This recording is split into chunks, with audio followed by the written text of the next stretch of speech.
live enough pieces. How did I get my name? I got my name. See, when I was a little kid, I was a big little kid, you know, so they called me Big T, right? And since I was a little kid, they used to call me Kid. So I kind of put the T and the Kid together. Next thing I know, I'm T-Kid. Then I became Terrible T-Kid, because I'm terrible, I'm nasty with my artwork, you know? After going through all that choosing and picking and guessing, somebody gave me my name. You inherited it. I took the shortcut, I inherited it. This is my name, but it's not actually in letters. I got a B here, which represents the letter B. I got a castle, which will represent the I. And this spray can top is supposed to represent the O. Well, not everybody does use their own name. I do it a lot because I think it's a challenge to try to get it different every time, to make the letters different, you know, and expand on different ideas. But you're still, it's almost like your own language. You're creating your own language by twisting your own alphabet, you know, forging new letters. It's not even, this right here is a V, but, you know, it's not a V that maybe you could relate to, but somebody else can, you know, that watches my style, and watches trains and watches this art form.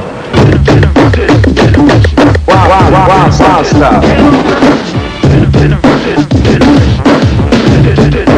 Wow, style. Our style was a gang, right? That they originated letters that are very wild.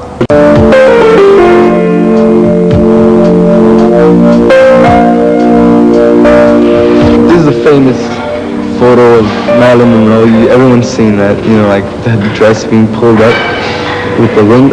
But what I'm doing here is like making the aerosol spray can, like sort of like lifting her dress. So it's like my own little funky fantasy. You do all kind of like throw-offs of different things, and that's what makes the art develop, through doing different things. Like, you know, a lot of people turn around and say that that's graffiti.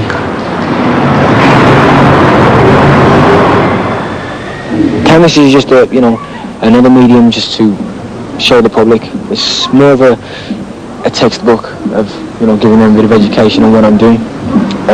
You know, my medium's walls, and like obviously to forward it any further is to, you know, put it on canvas and show the public this is what we're about. Kids are beginning to tag on buses over here and do a lot of stuff like just write in our walls.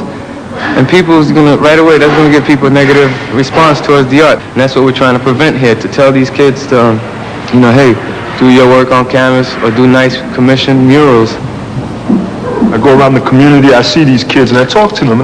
Is there a difference between a crude scribble on a bus and the kind of complicated thing that's being done here? Now, is this vandalism or is it a kind of art? Goldie here says that he's not a vandal. Goldie, other people would say you were. No, I'm not a vandal. It's, you know, then I can class this with vandalism. It just seems like completely irrelevant, you know. I think what's happened is that the media is, because they've got this thing from America, they think, well, let's put it in the same category as vandalism, which is completely, you know, different.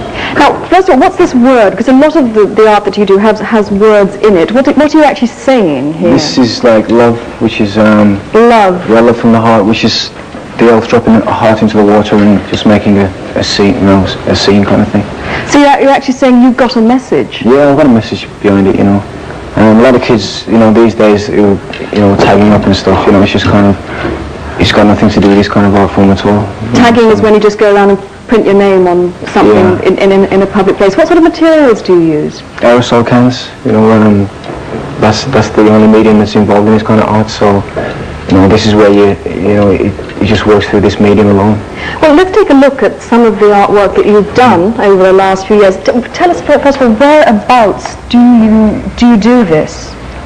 Well, like, this kind of art is like painted in the environment where I live, you know, and it's just like over the years through living in an urban environment, it's just you know, this is the kind of art which we create among, you know, the you know, urban areas.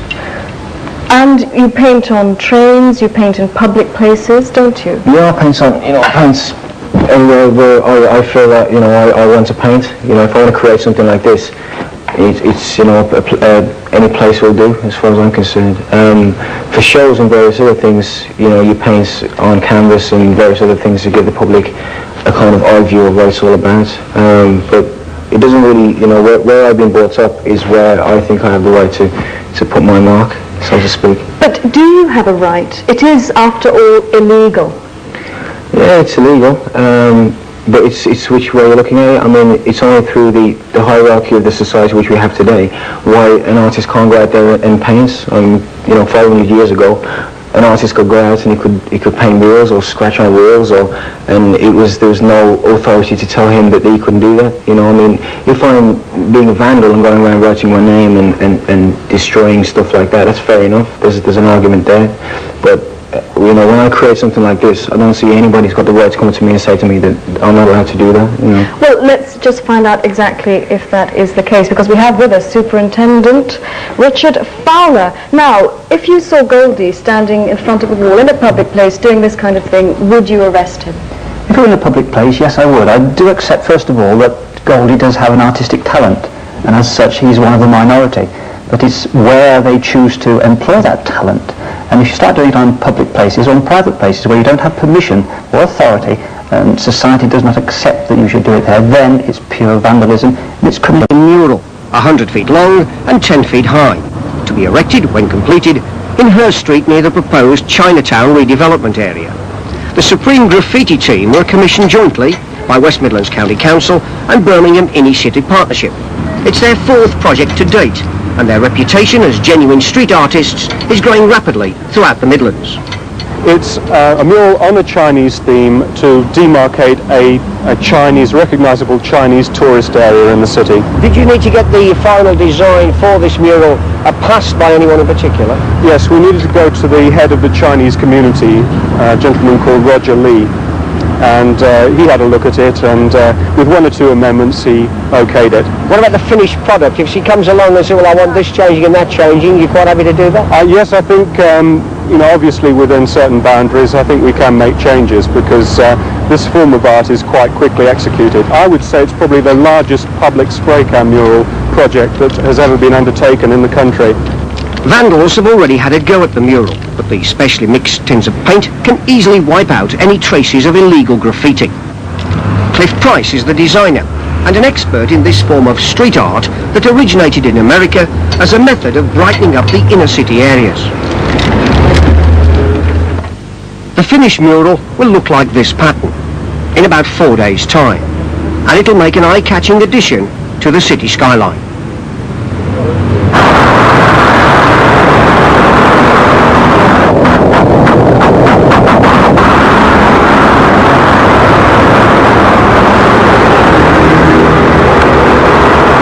Painting walls in Heathtown, Wolverhampton, and went on to become the superstar of spray can art. He's even been to America to show them how to do it.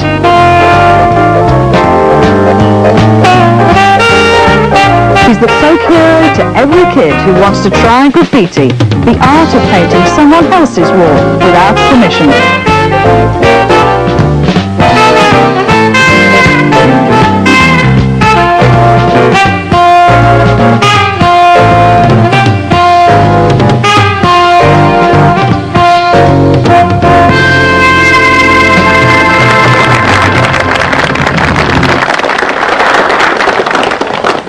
And 7 hours later, ladies and gentlemen, Goldie, or Clifford Price as his mum knows him, has put the finishing touches to this, well, it almost seems a shame to call it graffiti. Why do you call it graffiti? Because really, I mean, that's the old name which the older generation give it, you know what I mean? Like, the older people in the audience, like, they see graffiti as daubing on a wall, because that was their era.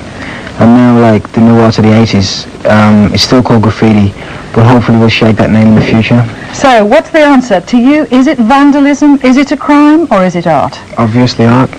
What is it called, this particular piece? This piece is Lost in Space, and it's a bit of an anagram. Like, over here we've got the two children, like, and these children is to signify, like, out of the young children these days who were lost, which a lot of people tend to forget about in such places like built-up areas and urban areas. Now, where do you come from? I come from Heathtown. Now, was it living in a place like in Heathtown, Wolverhampton?